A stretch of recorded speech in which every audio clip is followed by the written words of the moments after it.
Mr. Gracie, how are you? I'm very good, thank you. Thank you for coming on. We're really excited to have you on today. For some people listening that may not know kind of what you've accomplished, you are arguably one of the most decorated Brazilian Jiu-Jitsu athletes of all time. There's a big presence in the room. Like, I don't think we've been quite so intimidated by a guest before. No, this is the first time I'm actually excited for a guest. Everyone else is going to be fuming. Thank you. Yeah, when I've heard this. But you just got back from Italy? Yeah, literally late last night. And how was it? Yeah, it was good, really good. I do that camp every year. I work in Sardinia. Okay. I have quite a few academies in Italy, so every time I'm there, they all come. So it's quite fun. There's a very close group of guys, They're all very close together, running the academy, helping each other. So every time there's a camp, they come, they bring the students. It's always super fun. Is it all over Italy or all over the Italy? world? All over Italy. All over the world, but I think in Italy I have probably the biggest concentration of affiliated. Okay. So yeah. We were saying just before, like, when we pick somewhere to go on holiday now, we need to do jiu-jitsu. Otherwise, we feel like we can't enjoy a holiday because we go to Bali a lot because we've got Bali MMA, but we're going to Ibiza tonight and we were going to pick out Lisbon and Ibiza, and we know a couple people that train in Ibiza and we're like, we'll have to go there. Yeah. We can't enjoy the day. A day feels so poorly structured if you haven't got like a morning roll. That's true. It's incredible that we only started quite late, but now it's such an integral part of our everyday life. Yeah, especially like when we first went to Ibiza, we have a friend there that I met in Bali. And when I got there, he took us around. He's one of the head security guys of all the nightclubs. So it's always good to have a friend like that. We went in and we're looking at everyone's ears. And we're like, purple belt. We're like, purple belt? They're like, us. And we're like, yes, we're all good. But do you feel the same with like, do you train every day? Not jiu-jitsu. Jiu-jitsu I try maybe 3 times a week. But I try to do some exercise every day. Okay. Yeah, wait, I think now I'm in a stage that I need to do something to balance it out. Because jiu-jitsu is very uneven, and because I train so hard for so many years, I need to kind of align my body to be like healthy. There's like shoulder pain sometimes, lower back. So if I just train jiu-jitsu, I feel my body goes unbalanced. And then I can train a lot more and harder with a high intensity if I do weights to balance things out. You and me always. We've just had this issue where I went to a physio and I said, look, I'm training jiu-jitsu 5-6 times a week. I'm doing no resistance training. Everything's starting to hurt. Yeah. And I knew even before she looked at me, I needed to lift more weights. I needed to be, but you enjoy sparring so much. Yeah. It's hard. It's hard. It is. But it's important, because the posture of jiu-jitsu, it kind of disalign your body, and it's not heavy weights. Like I don't like to do heavy weights. People, I feel for me, maybe some people they think differently. If you create too much tension on your muscles, they snap. And fighting jiu-jitsu, you need mobility and flexibility. So you need to know how much weight can you do it to not to lose that mobility and flexibility. And people, when they tend to do too much, and then they just get too tense, and then you cause the opposite effect. So for me, it's, I never push more than like 70%, 75%. If I do that, then I get too stiff, and you end up using too much strength, and then, your muscles end up just snapping. So it's still just to align your body, make sure, your back is strong, your neck, your legs, and then you can push more. Your body will sustain harder training, because jiu-jitsu, if the intensity is high, it's not easy for the body. I don't think a lot of people that haven't done jiu-jitsu, I don't think they realize how intense it is. So when they're like, yeah, I'll do weight training, I'll train hard 3-4 days a week, and then do some sparring 3-4 days a week, and I'm like, it's not, there's no longevity in that. You can't do that. When did you start weight training? I always done it. I think early 20s, I started doing more. Before that, not really much. I used to do more like a conditioning session. Not never just to make my body stronger, because when you're young, your body's stronger anyway. It takes like hours to heal an injury, But as you get older, it's harder. So I would say early 20s, 23, 4, 5, I start putting more weight training on it. I'd love to get an idea of what some of your like secrets are behind the scenes. We've got one, you're like, you need to do your weight training. Like night before competition, is there any kind of like rituals that you have or anything interesting that, is specific to you? Did you have like a lucky gi or like a routine? When I played rugby, I had like a lucky pair of underwear for like a few years. What's the Roger Gracie? No, I think my routine, I would like to, the day before, just to stay home watching videos, things that would inspire me. And, I end up always watching like the same videos. It was like Braveheart, I think I've watched like 50 times. Things that like, it can inspire you to, as a fighter, it's like war, it's the warrior spirit, Gladiator, those sort of films, I always watch like 2 or 3 the day before, like doing nothing. I wouldn't get out of the house. I was just relaxing, saving energy for the next day. While I live in Brazil, I had a routine there on the day of the fight. Me and my cousins and a few guys in the academy, we live very close to the beach, so we used to wake up before breakfast, before anything.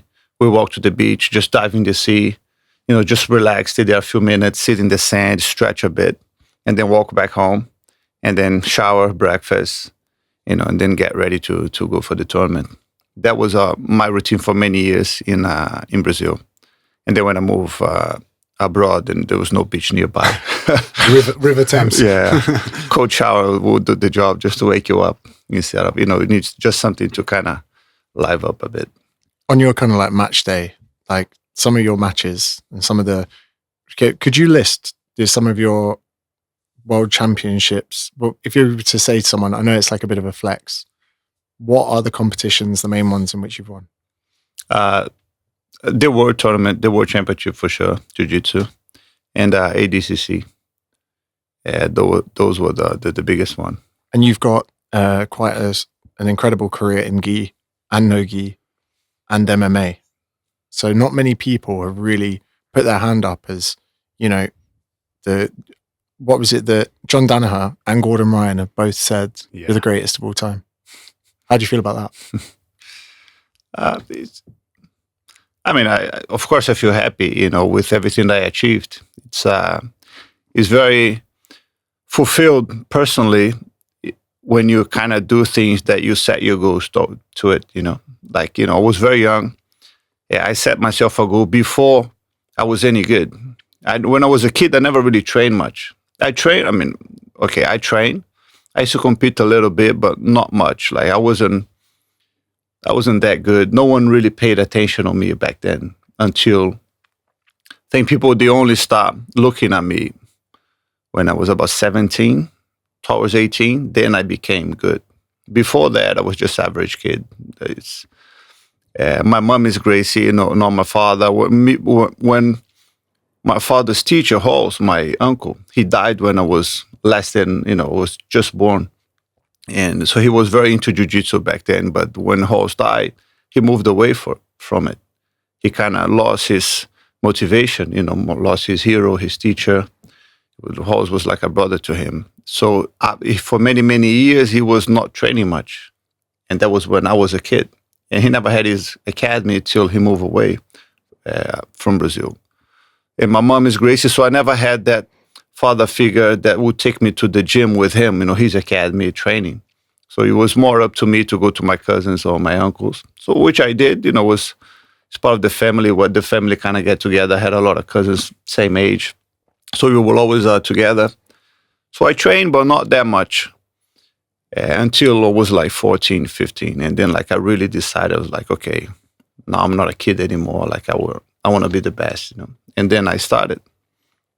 But it took me years to actually start accomplishing things. Because when I just decided, I was still getting beat up, So people, the one thing is a kid to say, oh, I'll be the best. But like, okay, it's a kid's dream, Yeah. He's just dreaming, but no one really realized I was like on a mission. Yeah. And I never stopped.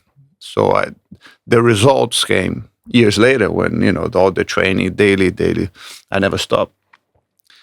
And that was like my life goal, It was never to win something or to win against that guy. I was like, man, I will be the best jiu-jitsu fighter in the world.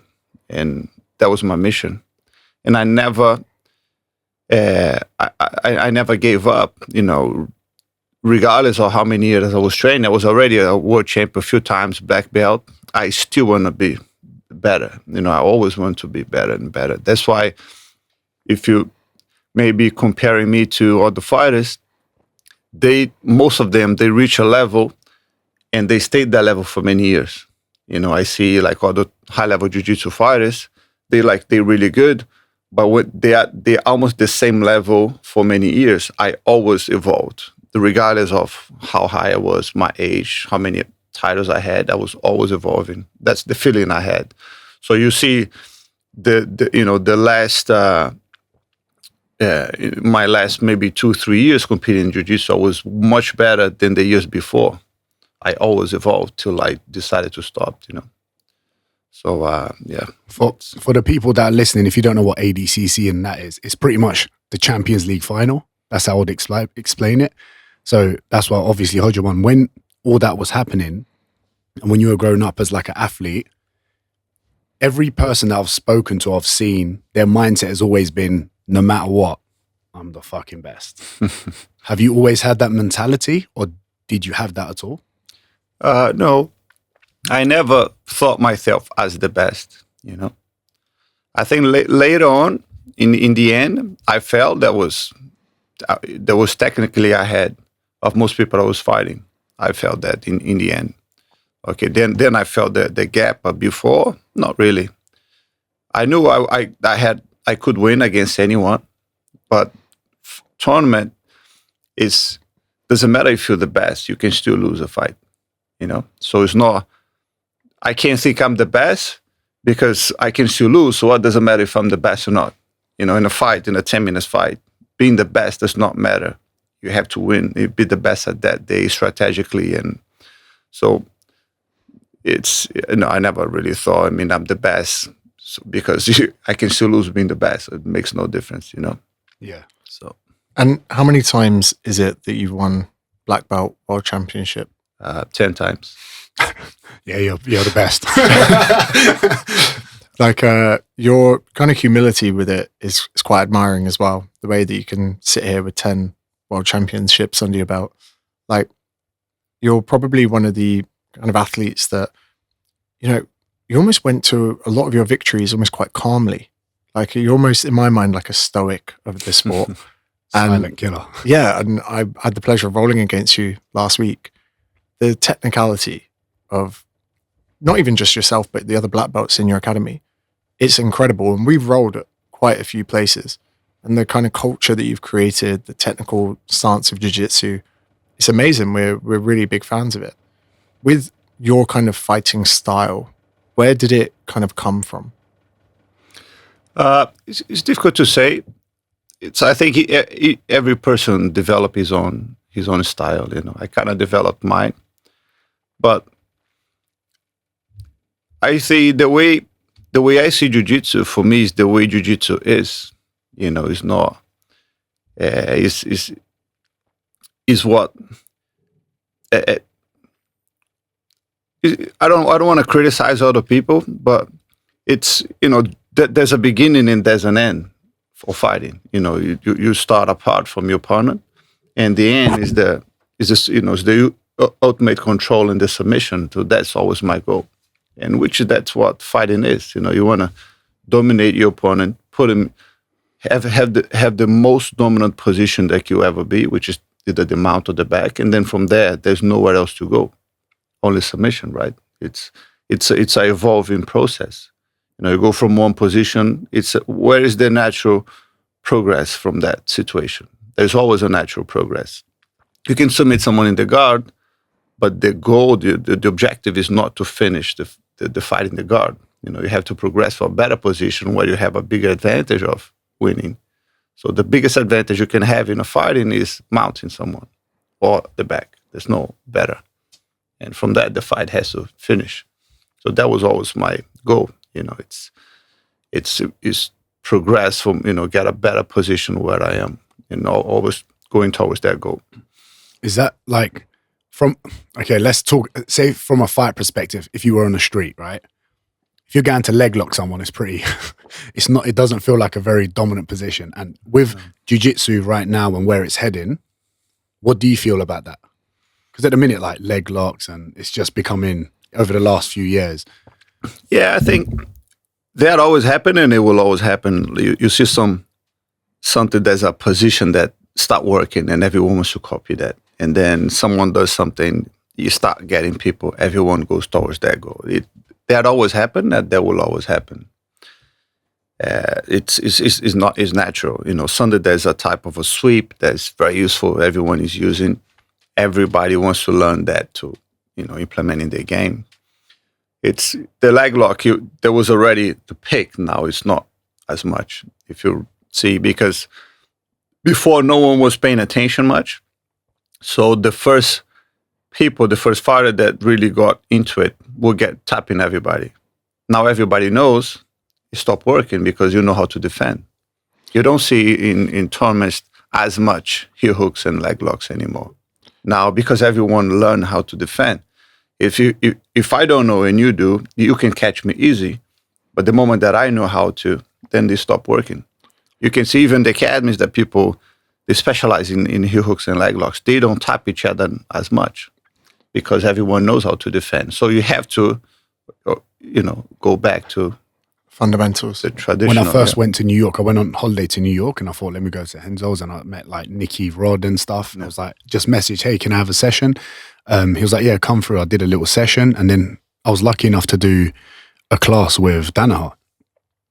I've never been tapped so many times. And I had no idea how to escape from leg lock. Yeah, heel hooks. And I was like, but now you know more of the escapes and you're right. But I've never actually thought of it like that. Yeah. We were in Bali and I went to like a grappling class, and this big 6'3" guy, and he's got 2 fully cauliflowered ears. And I say to him like, how long have you been training for? And he's French guy. He goes, 1.5 years. And I was like, maybe he's a rugby player. And then we started rolling. And within about 3-4 minutes, he must have tapped me 15, 20 times, only with leg locks. To the point, I was holding onto his arms and Darren was on the side. I shouted, help. I was like, help. And afterwards I said to him, 1.5 years? He goes, no, black belt, 15 years I've been training. And I waited at the end of the class and I said, I will pay you to tell me what just happened because I'm not sure. And it was kind of frightening at the time. But then when you get to understand it, like you say, it kind of opens up the game a bit. But it's interesting. Holes and Hickson were doing these 30, 40 years ago. They're like heel hooks. They existed back then. And then, like you say, there's like little trends and kind of little ways that the sport goes and it comes back. And even Gordon Ryan, who has had a very high submission rate for leg locks. Then when the craze kicked off, he started then getting all his submissions from the back. Yeah. And he was, as that wave was going up, he already moved on to back attacks and almost got everyone looking at feet when he went to start looking at necks. Yeah. And it's crazy that although this sport is like an art, it evolves and it comes like waves in the ocean, or like it's a forever changing game. But like you say, the fundamentals never stop. Yeah.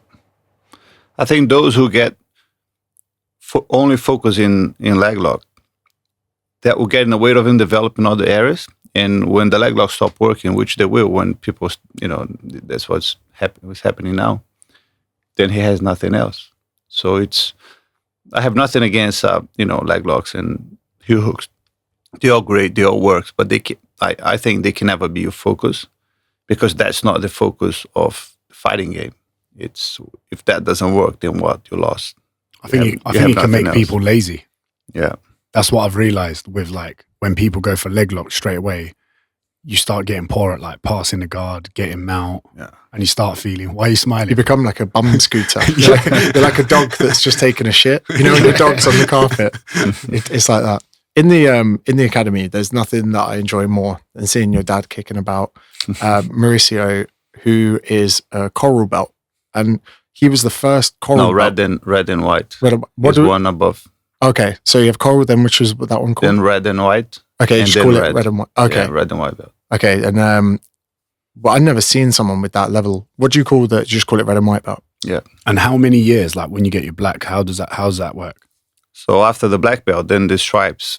So for the coral belt comes after 31 years as a black belt, and then 8 years after is the red and white, and 9 years after is the red. when I saw that, we were at a different academy at the time. When he walked in, I was like, Whoa. Yeah, what is that? I've never seen one before. Yeah. And his demeanor, he's such a kind, nice person, so bubbly. Like, it was crazy at first to be intimidated purely by someone's belt, but then to understand the amount of knowledge that must exist inside of mine. But now, sometimes I'm on edge when he's always on the mats watching us, checking our technique. Yeah. And you're about to transition for an armbar, and I see your dad looking, and I'm like, suddenly I freeze. I've forgotten how to do anything. I'm like, I remember the first time he did a knee on belly on me. it's world famous, his knee on He belly did it, pressure. Yeah. It was like showing, and I was like, It's oh. terrible. It's terrible. So you said that Mauricio kind of moved away from being like an instructor in jiu-jitsu. He found his way back. Yeah. And was this at the time that you started taking jiu-jitsu really seriously? Slightly before. I think almost at the same time, but slightly before. And when I think it was about 13, 14. Then he went to Japan to teach. He stayed there for a little while. And then England. I think it almost happened at the same time. And what's it like having a father figure who's so knowledgeable in the sport? Like, would you say that was an integral part of the success in which you... Yeah, definitely. I think a lot of things that I do, that's part of my game. I see my father doing the way he moves, the way he uses his body a lot, the way he uses his weight to dominate his opponents. I think I got that a lot from him, and that's a massive part of my game. He almost defies physics. When I look at him and I go, okay, I think you weigh about this much. And similar to yourself. And when I feel the pressure, I'm like, there's something not adding up. Newton, there's a fourth law that should exist. I'm like, there is force coming from somewhere I've never felt. Being underneath him is not fun. When I see when you wear your black belt, there's no stripes on there. Yeah. I feel like that says a lot about you. I feel like you're like a really humble person. If there was, how many stripes would there be? 4. And what's the reason for you not wanting that? I don't know. I just don't care. I never got any stripe in any of my other belts. So back then, my academy, my uncle, no one used to get any stripe. That's like nowadays people get. Back then, it was just no one had it. So I never really cared much how many stripes I had. And in the black belt, I mean, it's the same thing. It doesn't matter how many stripes you have. It's just, you don't have to. I don't feel the necessity that to show people how many stripes I have. It makes no difference. I don't think it adds anything to me. It's, so if you're going to do like a seminar or like an event, then it's almost like a ceremonial belt. And I feel, okay, this is like, I'll wear it. But like training wise or teaching, I don't know. I think with you, like, everyone knows in jiu-jitsu who you are. So there's like almost, you don't need to prove anything. Not that you're looking to prove anything, but when we first went to Bali and there was Ronaldo Ribeiro, we were like, oh, we've never seen this guy. But you see like 4 stripes or 5 stripes on his black belt, you're like, oh, okay. Yeah. I'm in trouble. Yeah, I'm in trouble. He's a don. And although I feel like I kind of know the answer to this, gi or no gi, what if you had to pick one? Definitely gi, 100%. Why? It's a lot more technical. No gi is a young man's game. It's it's a faster game, and you use more energy, more power. It counts a lot for no gi. If you're strong, if you're young and strong and fast, it adds a lot to your game naturally. It's your level goes up. No gi is not much less, because it's so much harder to control someone no gi because you don't have a grip. The person is always loose in front of you. So his explosion and his power will get him away from a lot of situations because you just cannot. It's much harder to control him. With the gi, that doesn't happen because you're holding the gi. So he doesn't have that mobility. He cannot explode him out, explode out of situations. He cannot just pull himself out. Their grip will hold him where he is. I've had to experience this. I've been to 3 of your comp class sessions, and there are some, no offense to them, some old boys in the gi with black belts. And as soon as they get these grips on me, it's like a slow death. It's like an anaconda just slowly wrapping me up. And sometimes I'm thinking, I'm more athletic than this person. I've got 20 years on them and I cannot, for the sake of me, escape. Because you will not push yourself out of it. You need to know technically how to avoid that situation. That's the difference with gi and no-gi. Is a lot more technique involved, because pulling yourself out, you will not help you. So it's... And if you do, you waste too much energy and then you're... Which is what I realize happens quite a lot with me. I'm like trying to use strength, get out. Then you're like, oh, okay, this did nothing because I didn't. You either panic or try to get out. And then next minute, you know. And you can always tell, you can look at their fingers with their grips. You're like, this guy's got crazy grip strength, man. Make sure you don't get into that position. With when you first came to the UK, how many black belts were there? Not many. Not many. So when you came here and you were training with lots of white belts? Yeah, mostly blues and purples. How much do you think that helped you with you as an athlete? Because usually people are like, you should train with people that are like your level or someone better to help you improve. Or was it the opposite for you? No, I came with a very strong, solid base already. So what I did, I just sharpened up the tools I had. So I just developed everything I knew to a better level. I think that's made a massive improvement in my game. That's what I tell people. Like when I go to a seminar, I always been telling people that they always want to learn something else to add to their game, to make a change, to make a big change to the game and to be better, right? So they always had the impression that, okay, I need to be better. I need to learn something new that's going to help me catch people.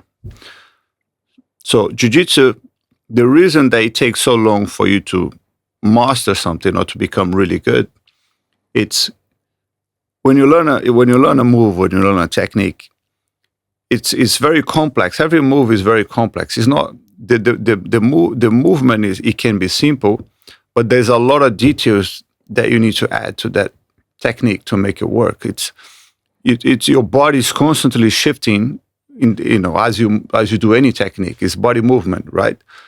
So there's a lot of details on your body movement that you should work exactly. There's one way to make the move perfect. If your body changes slightly, the move won't be perfect, so you won't be as effective. If you're shifting from, it's a simple way to, let's say maybe to explain, if you're shifting from kimura to arm lock, there's a whole transition to it.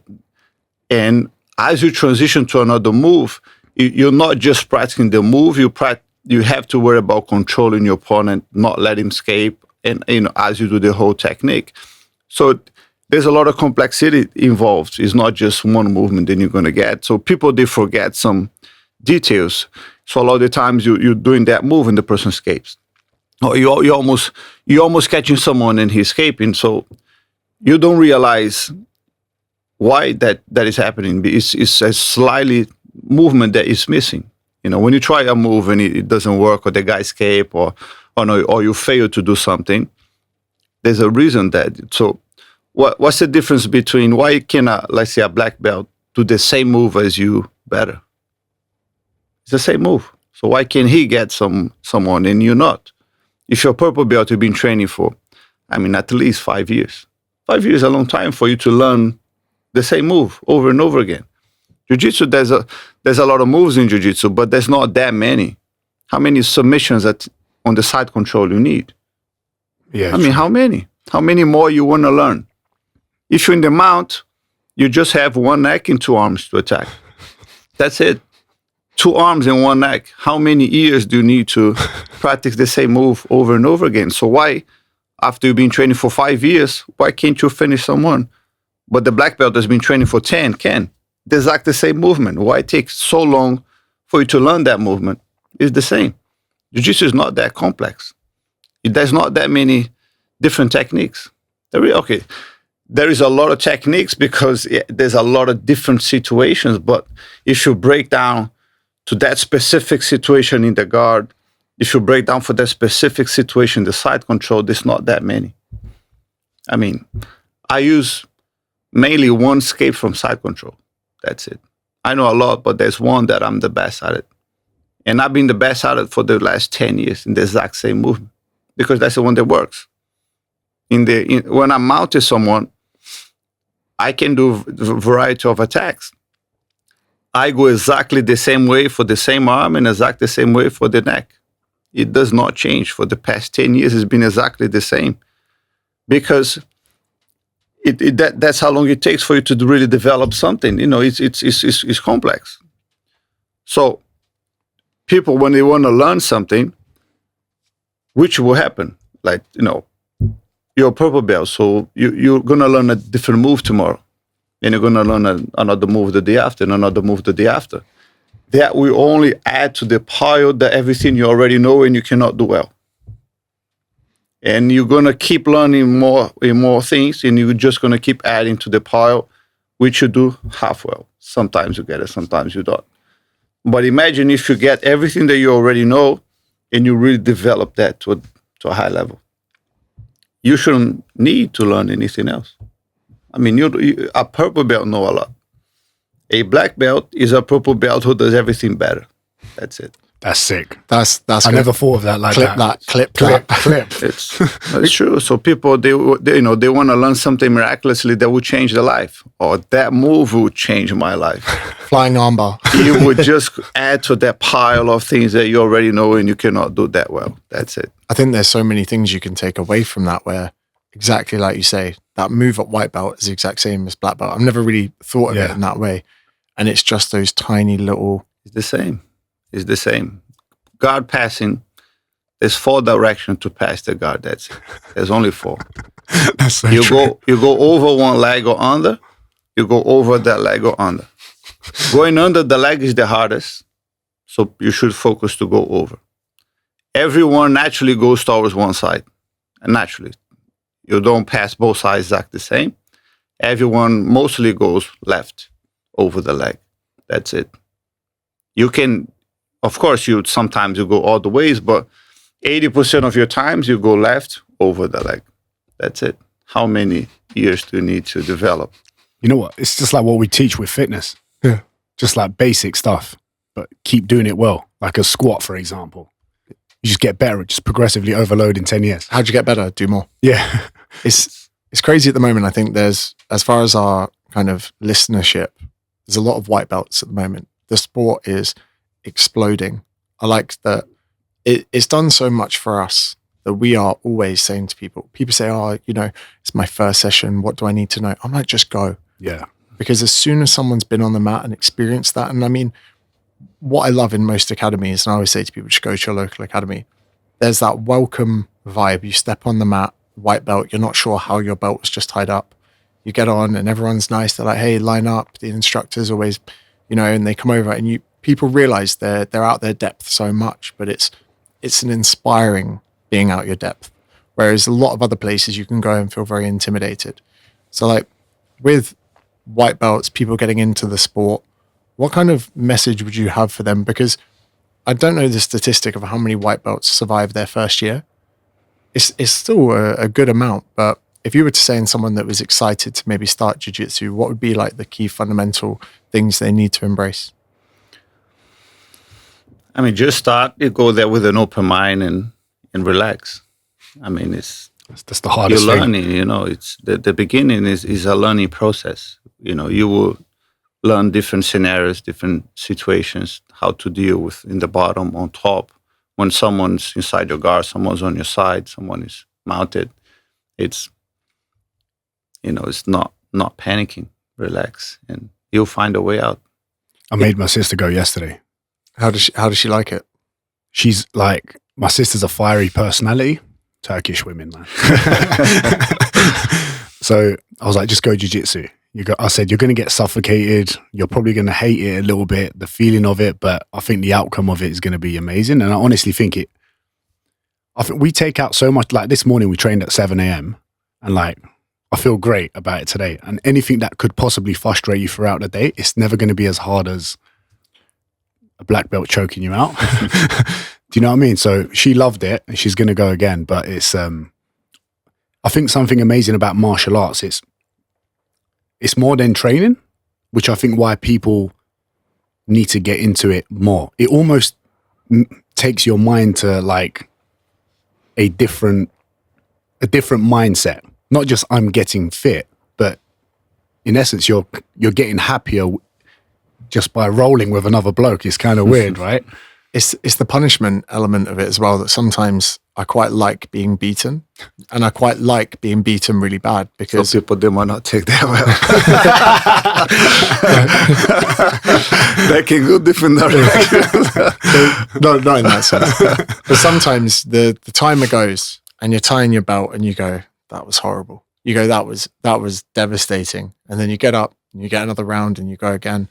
But even being suffocated and all of that, like you say, afterwards, you're fine. And I think that when you go into your life after training, you leave the mats and you go, well, I've got work. Guess what? If it doesn't go well, that's fine. It's not going to be as uncomfortable as this morning was. And even, you know what?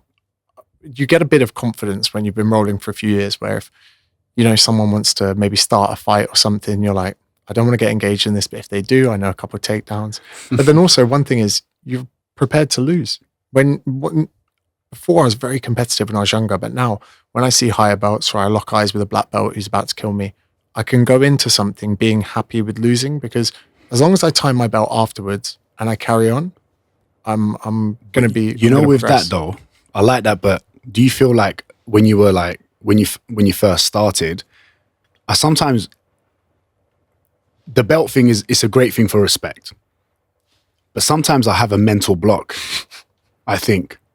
Well, I'm like, I know I can go harder, but why am I going lighter on this purple belt or brown belt? Maybe because he's older. I don't know. Did you ever have that problem, or what's your view on that? How should I react to that?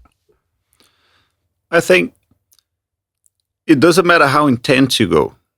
I mean, unless he's a fresh beginner, then then you're just a big bully. Yeah. There's no point, you know. Of course, yeah. But if the person has like some level, you know, if he can take it, it's not that you're hurting him. It's just the intensity that is going up, but you're not roughing him up. You understand? It's like I can go very intense with someone. Let's say I can go very intense with you, but without trying to hurt you. It's just the speed and the intensity I go is harder. It's the same movements, but instead of going slower, I just increase the pace. So it's, you know, when I want to train hard, doesn't matter who I'm training with, my intensity goes up. The only difference is a better guy, he will defend better. So you take me longer to get where I want to go. When someone is not as good, he cannot stop me as much. So the process is just faster. So you can go fast if he cannot keep up with your pace, and, you know, you're not going like a maniac. Yeah. You know, you just, it's the non-stopping pace. Technicality as well as intensity. But should I care about the belt if it's higher and if I know I can do more? What do you reckon? No, you go as hard as you want. Okay. It's confirmation from Roger Gracie. I mean, if the guy is much older than you, you know, then course. it's like you have to also see who you're training with. Of course, yeah. If the guy is young, you know, it doesn't matter. Like you should go, especially against a higher belt, you should go as high as you can, because that's the only way to survive. You know he's gonna win, right? Yeah. I don't mean, ideally, sometimes it happens that you can win against someone with a high belt, but most likely you will lose. So you should give your best not to. It's interesting you say about the mental block, because even rolling with you the other day, I take a grip and my mind goes, he knows. He knows exactly what I'm about to do. I maybe have 3-4 entries. He's already thinking about them. Then I think he's thinking about it more than I'm thinking about it. So then I'm like, let's go for another grip. And then I do the other grip and I was like, he knows as well. And then suddenly I find myself, I actually had this rolling with a black belt in Sydney, where he could see this and he took his belt off. He goes, stop it. And he chucked the belt to the side. He still fucked me up. But it was like, he was like, don't let this get in the way. He was like, just do your thing. And I was becoming incredibly awkward to roll with because of it. Yeah. It's almost like a and intimidate. It's like playing chess against a chess master. You're like, oh, what's the point? I might as well put that here. He's going to take me anyway. Q1 said that to me. Q1 was like, hey, stop being so nice. And his attitude, like, is too funny. So, and I was like, okay, cool. I get it. Okay, I won't be that. And then I started like putting it on a bit more. He's like, thank God, thank you. And I was like, sweet, wicked, amazing. But yeah, I think it's that element of respect when you go into jiu-jitsu, which I think is why the community is so strong. Because even when you go somewhere, like if you've done jits with someone and you see him out, and you're like, hey, what's going on? And then when you're with someone, they're like, oh, who's that? How long have you known him for? I'm like, oh, we just trained together. They're like, what? What, like, you mean in the gym? I'm like, it's nothing like the gym. Yeah. It's nothing like the gym. It's the intimacy that creates. Like, you cannot be closer to someone than when you're rolling, you know? You become very vulnerable. Yeah. So when someone sees that side of you, you just naturally get closer. That's probably why we never argue, bro. We just take it out. I took his eye out this morning, look. It's a little finger poke, but it's all right. The worst bit is we wasn't sparring, it was drilling. He deserved it. One thing I love about especially the RGA HQ is you got some pretty big names in that gym that sometimes you come out of the change room, you're like, oh, it's someone very well known. There's absolutely zero egos in this gym. I think it's incredible that culture you've created where as soon as people go in, line up on the mat, your belt order, doesn't matter what you do for a job, doesn't matter what car you drive. Some guys we train with, we come out, we're like, he's in an Aston Martin. You're like, yeah. But you would never have any kind of inkling inside that. You got no one walking around with their chest out. No one thinks they're better than anyone else. The mats are the best teacher you can have, you know. The attitude, you will not get you too far. Because it's true, you know, if you get with an attitude, I mean, then you got to train with someone with an attitude that will reflect. So the guy will go, you know, if you get an attitude on me, that forces me to react in a some way. So I'll end up going hard on you because you're just trying to intimidate with your attitude. And that will humble the other person. Jiu-jitsu is one of the best teacher you can have, you know, like that's why it's so popular. That's why it's growing so much. It's the best fighting system, sport, whatever you want to call in the world, because it's a live training. You can go as hard as you want without injuring your opponent. And there's no aggression. You know, it's you don't have to hit anyone. You can go as hard and be as nice. And I mean, if you think of the way life is, in the way when you're fighting is, it works exactly the same. You know, when you're always on top of situations in life. I mean, sometimes you are, sometimes you're not. Sometimes you're taking a lot of pressure. Sometimes you're in a really bad situation. How do you handle it? You know, how do you get out of that situation? That happens daily every time you train. Sometimes you're on top, in a great position. How do you deal with that? Do you become a bully? You know, that's when you have the power. Are you going to hurt your opponent because you're in a better situation than him? Or are you going to try to win, but still, you know, in a nice way? When you're in the worst situation possible, like you think there's no way out. I've been there many times in jiu-jitsu. You know, sometimes you don't see a light, but the fight is still on. Life is not over. Yeah. It's regardless of how bad that situation might be, it's not over. I haven't tapped. But we're still fighting. That's why I love jits, man. That's so good. And exactly what you say there. I remember one weekend I had a very successful Saturday. Everything went perfectly. Competed on the Sunday, lost in my first fight, and I was out. And I left the mats. Everyone's like, "How'd you feel?" I was like, "Great." I was like, I don't feel, as long as I remain training jiu-jitsu, that my ego could ever get away, because I get humbled 6 times a week. Like, you can have something go really well in your life, you come back on the mats, you're like, I'm not that great. And it's the best feeling to have. And I think that, especially for successful people as well, where if they have recognition and money, it can take them to a bad place if they don't rein it in. But as long as you have that core group of people that are on the mats, because your money doesn't count for anything. I remember when my following started as a white belt, the white belts clean the mats. And my coach in Sydney, he'd be like, I don't care what you do for a living, you're still a white belt, clean the fucking mats. And I was there like, this is great, this is amazing. But no, I think it's such a important kind of attitude check. Do you, when you're rolling with people, when you roll with someone, do you like, I know exactly what you're like in real life from the way you roll? Very much. Your personality tells a lot in the mat. A lot. Yeah. You can read the person like a book. You could be a therapist, couldn't you? So if he's come on the podcast, he must like us then. Yeah. That's not what it felt like when I was mounted last week. It's horrible, isn't it? When the knees go out, you're like, oh, I've got no chance. We got. I put some questions up on Instagram from people. Don't worry, nothing too crazy. Before that, though, how was the transition from competing jits to MMA? It's just adaptation. It's a different game. It's much faster, than Nogi, because now we have striking. Like your time reaction has to be sharp. When you were training, were you like, I'm just going to get this guy on the ground? Because I'm sure any opponent that was coming across you, they were like, if he takes me down, I'm done. That's always the goal. But in MMA, that's the most tiring part of fighting. Take somebody down. Okay. So you cannot overdo it. You need to know the right time.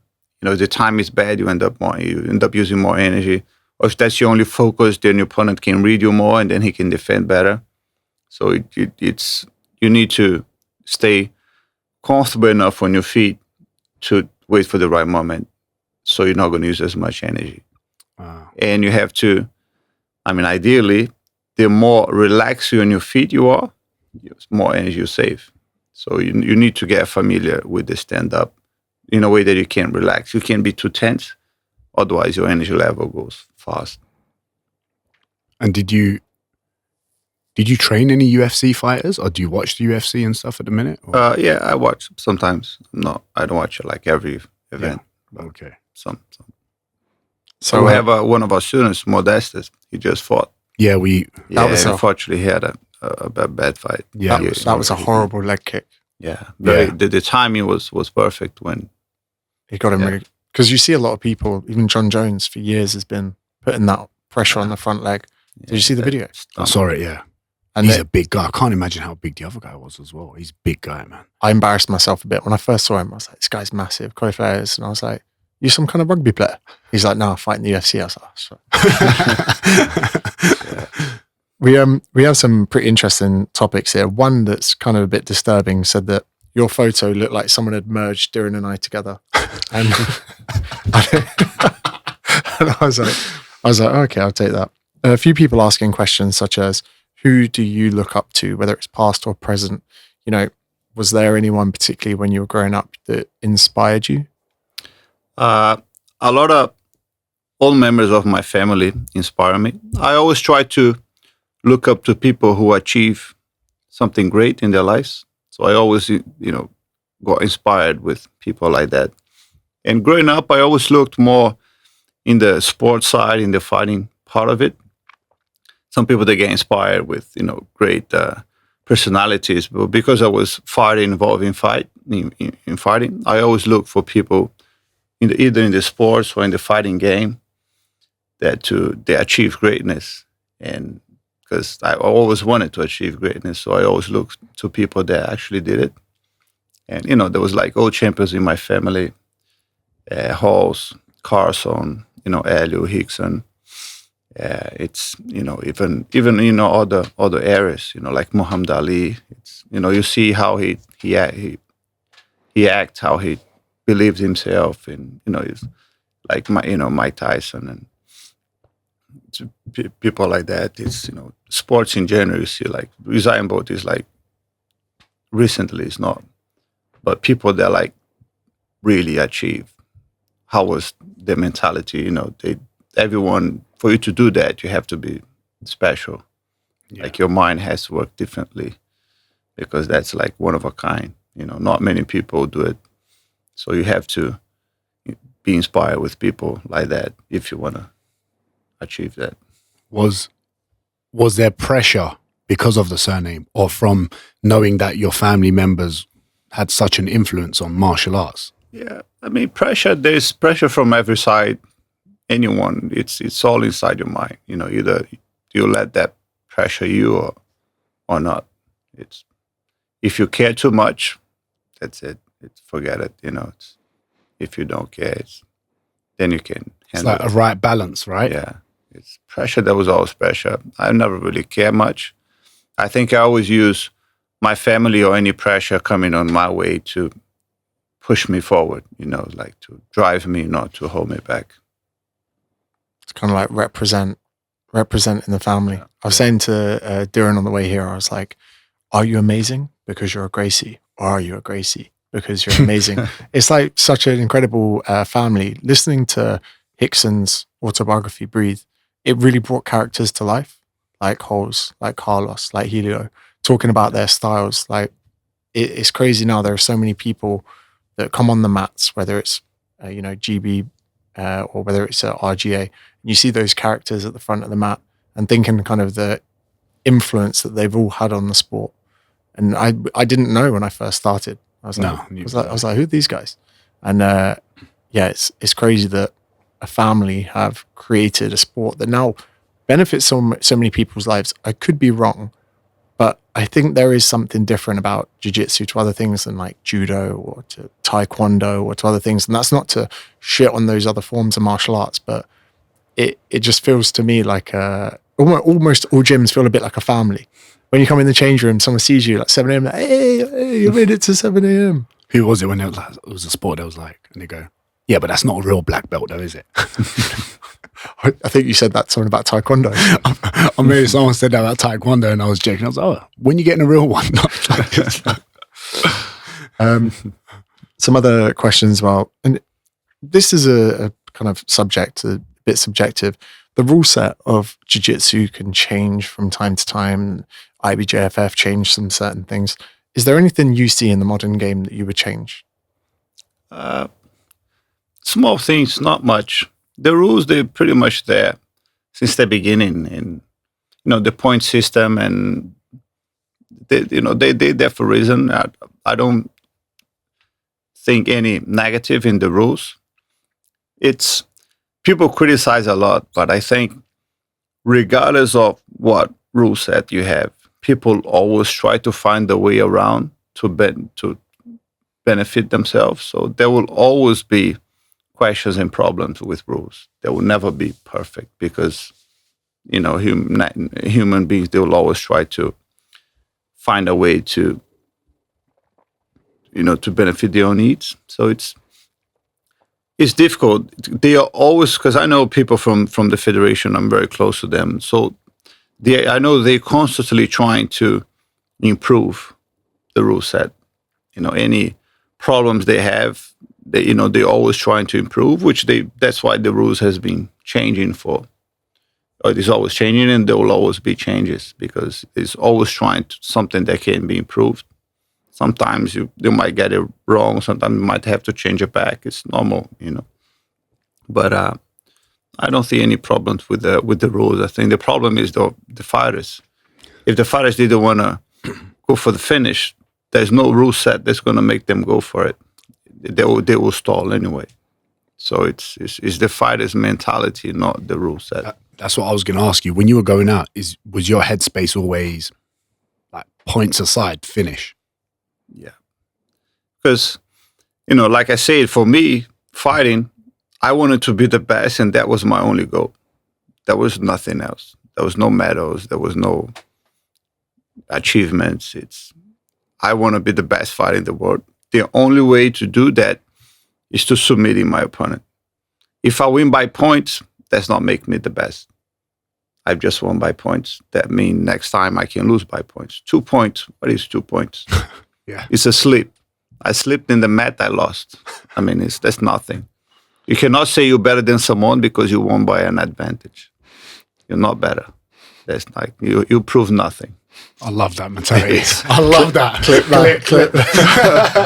It's true. So every time I didn't submit, I was like, I fail.